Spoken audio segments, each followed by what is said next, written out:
pinjol itu sebenarnya lemah, fintech itu lemah gitu loh ya. Dari sisi manapun itu lemah, tidak ada yang kokoh perkasa gitu. Oke, langsung saja ya saya tunjukkan bahwa Shopee akan membayarkan hutang Anda menggunakan asuransi. Mari kita ke TKP-nya yuk. Nah, sekarang saya sudah ada di aplikasi Shopee gitu dan masuk ke bagian SPay Letter gitu ya. SPay Letter dan S Pinjam sama saja gitu ya. Nah, untuk membuktikannya bahwa Shopee Pinjam dan SPay Letter itu menggunakan asuransi, mari kita scroll ke bawah, lalu kita klik syarat dan ketentuan ini.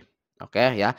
Di sini tulisannya, dengan klik aktifkan sekarang, kamu setuju dengan syarat dan ketentuan. Oke, kita klik. Ya, kita tunggu sebentar. Nah, di sini sudah ada artikel ya tentang syarat dan ketentuan layanan SPay Letter bagi penerima pinjaman, yaitu nasabah-nasabah atau Anda-Anda yang sudah pakai SPay Letter dan S Pinjam gitu. Nah, di sini kan banyak sekali ya, ada pendahuluan, definisi, ya lain-lain gitu kan. Wah, banyak banget gitu. Tidak mungkin ya saya baca satu-satu di video ini gitu ya karena terlalu panjang dan juga banyak hal-hal yang tidak perlu Anda baca atau tidak penting gitu ya. Tapi saya akan menunjukkan hal-hal yang pentingnya saja. Oke. Di nomor 4 ya, di nomor 4 itu bagian untuk Anda perhatikan ya di poin 4. Di poin 4 langsung lompat ke 4.3. Ya, di sini ya. Nah, di sini tulisannya risiko kredit atau gagal bayar atau galbay itu ditanggung sepenuhnya oleh pemberi pinjaman, yaitu S Pinjam atau SPay Letter maupun investornya juga. Oke ya, dan atau asuransi kredit gitu ya. Jadi S Pinjam dan SPay Letter itu ya mengasuransikan hutang-hutang Anda semua. Ya, yang mana nanti juga bisa auto lunas seperti saya di Kredivo dan di Kredit Pintar itu yang saya tadi tunjukkan di awal gitu ya. Nah, gitu. Jadi selamat ya bagi Anda yang galbay-galbay di SPay Letter dan S Pinjam ya. Anda harus mengetahui bahwa resiko kredit atau gagal bayar itu tanggung jawabnya ya sepenuhnya diambil oleh pemberi pinjaman atau asuransi kredit gitu ya, yang mana Anda itu nanti akan dilunaskan sendiri, otomatis lunas gitu ya. Gimana Bang caranya ya biar ini langsung gitu ya, biar bisa hutang-hutang saya itu diasuransikan.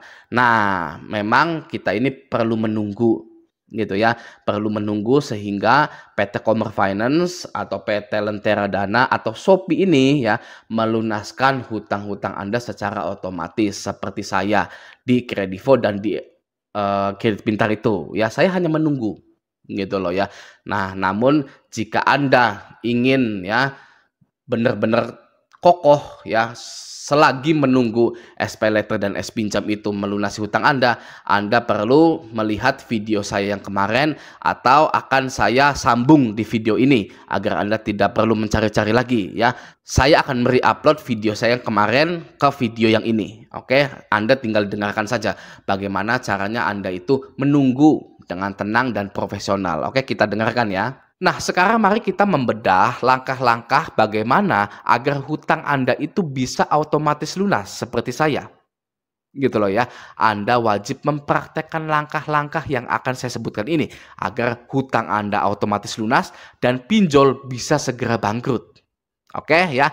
Langsung saja yang pertama, jangan pernah merespon penagihan pinjol sama sekali. Ya, terdengar klise, tapi begini, ya akan saya bedah. Ya, kenapa kita jangan pernah merespon penagihan pinjol sama sekali? Karena semakin Anda menghilang, semakin Anda tidak pernah merespon penagihan pinjol, Anda akan dianggap tidak ada oleh pinjol tersebut. Ya, dan pinjol ingin cepat-cepat melunasi hutang Anda dengan uang mereka sendiri agar TKB 90 mereka tidak turun dan slik OJK dari nasabah pinjol tersebut tidak ada yang macet. Oke, karena jika nasabah dari suatu pinjol banyak yang macet, maka pinjol akan dikenakan sanksi oleh OJK. Ya, segera hapus nomor Anda, hapus nomor WA Anda, ganti yang baru. Ya, agar saat pinjol menagih ya atau menelpon ya, mereka itu tidak bisa terhubung dengan Anda. Ya, atau mereka mendapatkan centang satu dari WhatsApp Anda. Oke, jadilah invincible atau tidak terlihat. Ya, kalau Anda masih membalas, mereka akan menganggap Anda masih visible, masih terlihat. Ya, masih bisa diusahakan dengan cara ditekan, disebar data dan lain-lain. Ya, pinjol mengira Anda masih takut dan mau membayar pinjol itu sehingga hutang Anda tidak segera dilunasi. Ya, karena Anda itu masih bisa diusahakan menurut pinjol itu. Ya, pinjol memprioritaskan nasabah yang tidak kelihatan atau nasabah ini sudah busuk data tagihannya. Ya, untuk segera dilunasi hutang-hutang tersebut.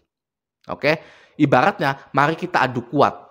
Ya, pinjol vs nasabah, adu kuat. Dengan pertaruhan, reputasi pinjol akan turun jika pinjol tidak segera melunasi hutang-hutang para nasabahnya.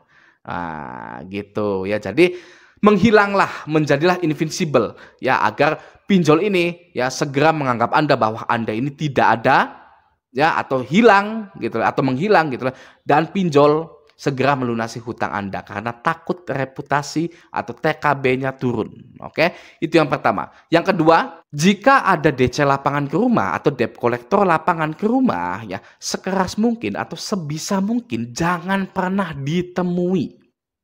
Ya. Kenapa seperti itu? Kenapa jangan ditemui? Ya karena itu tadi, invincible, tidak terlihat. Ya, jika DC lapangan bertemu dengan Anda, ya, dia akan lapor hasil penagihannya ke kantor. Ya, entah alasannya itu nasabahnya janji bayar, ya, entah itu nasabahnya lagi susah. Ya, kantor pinjol akan menganggap Anda masih bisa diusahakan untuk ditekan agar segera membayar.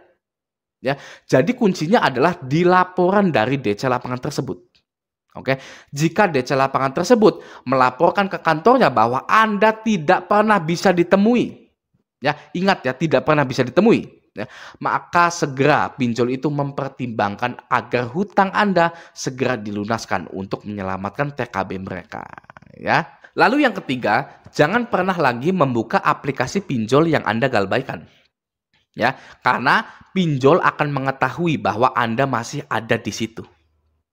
Oke, dalam aplikasi pinjol terdapat histori login para nasabahnya. Ya, DC bisa tahu kapan Anda login, kapan Anda logout. Ya, kapan Anda menguninstall atau menghapus aplikasi tersebut. Pinjol bisa tahu. Ya, jika histori atau catatan login Anda sudah lama sekali di aplikasi pinjol tersebut, maka Anda akan dipertimbangkan lagi sebagai nasabah yang akan dilunasi hutangnya.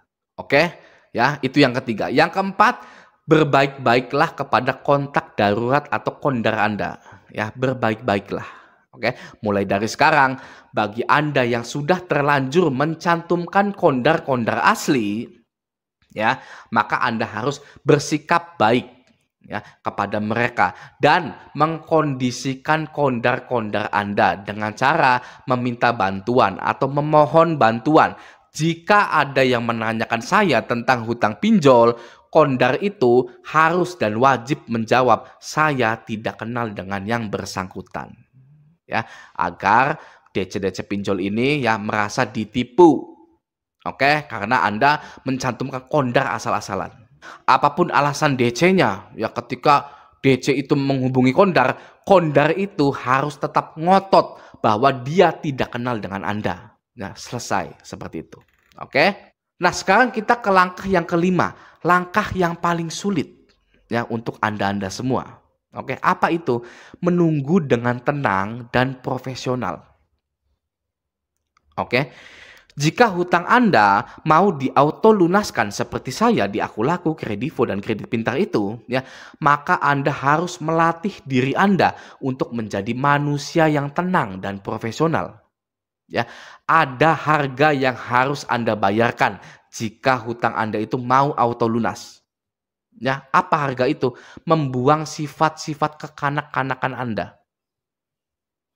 Ya, banyak sekali nasabah-nasabah pinjol ini mampu menceramahi orang, namun tidak bisa menceramahi dirinya sendiri untuk bersikap tenang dalam menghadapi permasalahan pinjol.